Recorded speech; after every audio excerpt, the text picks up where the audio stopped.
તો વલસાડ જિલ્લામાં મોડી રાતથી ધોધમાર વરસાદ વરસી રહ્યો છે। વલસાડ શહેરમાં ઠેર ઠેર વરસાદી પાણી ભરાયા છે। ચીપવાડ અંડરપાસ પાણીમાં ગરકાવ થતા માર્ગ બંધ કરાયો।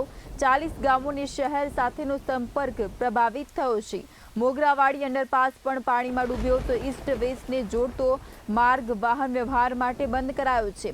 હનુમાન મંદિર વિસ્તારમાં પાણી ભરાયા તો તિથલ રોડ અને ગ્રીન પાર્કમાં જળબંબાકારની સ્થિતિ સર્જાઈ છે। ભારે વરસાદથી જનજીવન અસ્તવ્યસ્ત બન્યું તો વલસાડ જિલ્લા કલેક્ટરે શાળા કોલેજોમાં રજા જાહેર કરી છે। ITI અને આંગણવાડીઓ પણ બંધ રાખવાનો આદેશ કરાયો તો મોડી રાત્રે સોશિયલ મીડિયા દ્વારા સૂચના જાહેર કરાઈ છે।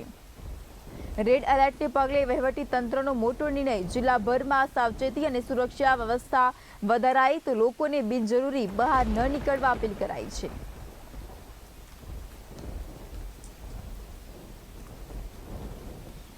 તો મોડી રાત્રે સોશિયલ મીડિયા પર સૂચના જાહેર કરવામાં આવી છે। વલસાડમાં ભારે વરસાદને પગલે જનજીવન પ્રભાવિત થયું। તો આ મુદ્દે વધુ માહિતી માટે અમારા સંવાદદાતા ફોન લાઈન પર આઝાદ રાઠોડ જોડાઈ ચૂક્યા છે। આઝાદ, વલસાડમાં જળબંબાકારની સ્થિતિ સર્જાઈ છે, માર્ગો પર પાણી થયા છે અને જનજીવન પણ ભારે પ્રભાવિત થયું છે। શાળા કોલેજોને પણ બંધ રાખવાની સૂચના અપાઈ છે। જણાવશો વધુ માહિતી, હાલ ત્યાં શું સ્થિતિ છે? જી, સાંજે ઉપરવાસમાં પડેલા વરસાદના કારણે વલસાડમાં ભારે વરસાદ વરસ્યો હતો, જેના કારણે 40 ગામને જોડતું ગન્નારું તથા મોગરાવાડી બંધના પાણી ભરાઈ ગયા હતા અને ઔરંગા બે કાંઠે વહેતી થઈ હતી, જેના કારણે નીચાણવાળા વિસ્તારમાં હનુમાન બાગડા, વલસાડ પાટી, કાશ્મીર નગર વગેરે વિસ્તારોમાં વહીવટી તંત્રએ એલર્ટ આપવામાં આવ્યું છે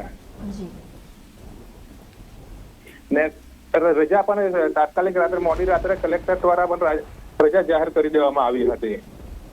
જી આઝાદ, તો હવે વહીવટી તંત્ર પણ સતર્ક બન્યું છે ને લોકો પણ ત્યાં બહાર ન નીકળવા અપીલ કરાઈ છે। શું છે ત્યાં વધુ માહિતી?